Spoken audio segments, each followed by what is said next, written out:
चित्तस्य पदेन वाचां मलं शरीरस्य सच वैद्यकेन योपाकरोतं प्रवरं मुनीनां पतंजलिं प्राञ्जलिरानतोऽस्मि।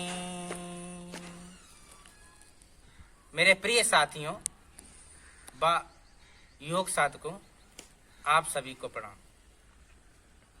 स्वच्छ, स्वस्थ, समृद्ध जीवन की राह, विश्वकर्मांचल योग प्रवाह। आज के सत्र में हम सीखेंगे अष्टांग योग क्या है, जीवन में अष्टांग योग की क्या उपयोगिता है।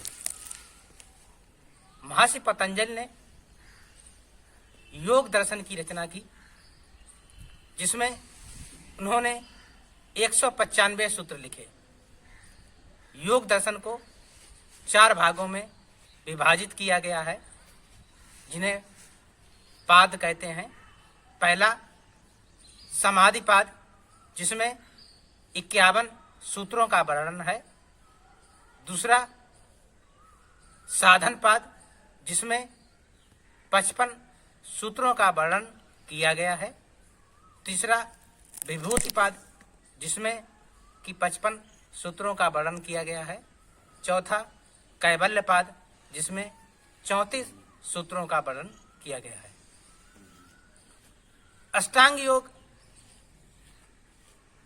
जीवन के सामान्य व्यवहार से लेकर ध्यान, समाधि व अध्यात्म की उच्च अवस्था का समावेश रखता है।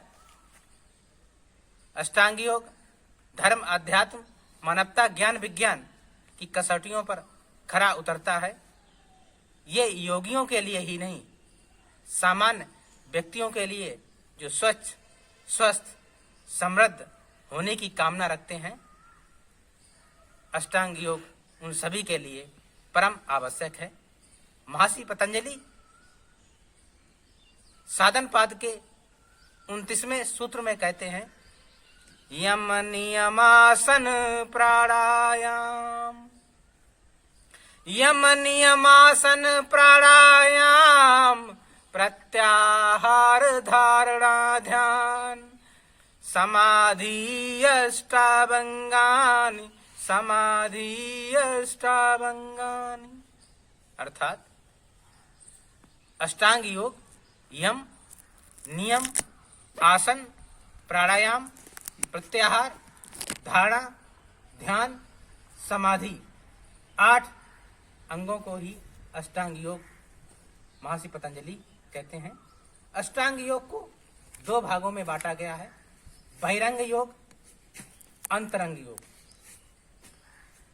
बहिरंग योग से तात्पर्य है बाहरी शोधन, व्यक्तिगत, सामाजिक, शारीरिक आदि शुद्धि के बारे में बहिरंग योग के बारे में बताया गया है। इसमें 5 भाग हैं। पहला यम, यम से तात्पर्य है बुरे काम छोड़ना। नियम से तात्पर्य है अच्छे काम करना। तीसरा आसन, आसन से तात्पर्य है शरीर को स्वस्थ रखना। चौथा प्राणायाम, प्राणायाम से तात्पर्य है प्राणों पर नियंत्रण, श्वासों पर नियंत्रण।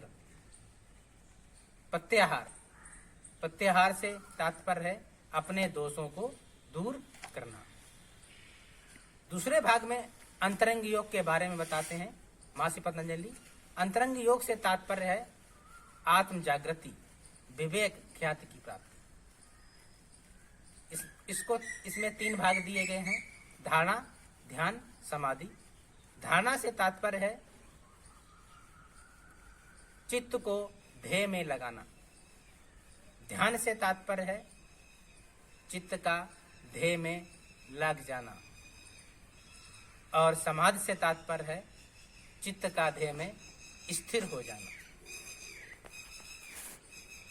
आपने अभी अष्टांग योग के अंतर्गत यम, नियम, आसन, प्राणायाम, प्रत्याहार, धारणा, ध्यान, समाधि के बारे में जाना। अब इनके बारे में अलग अलग हम अगले सत्र में सीखेंगे। तो आइए लाइक, शेयर और करें सब्सक्राइब अपने इस चैनल को।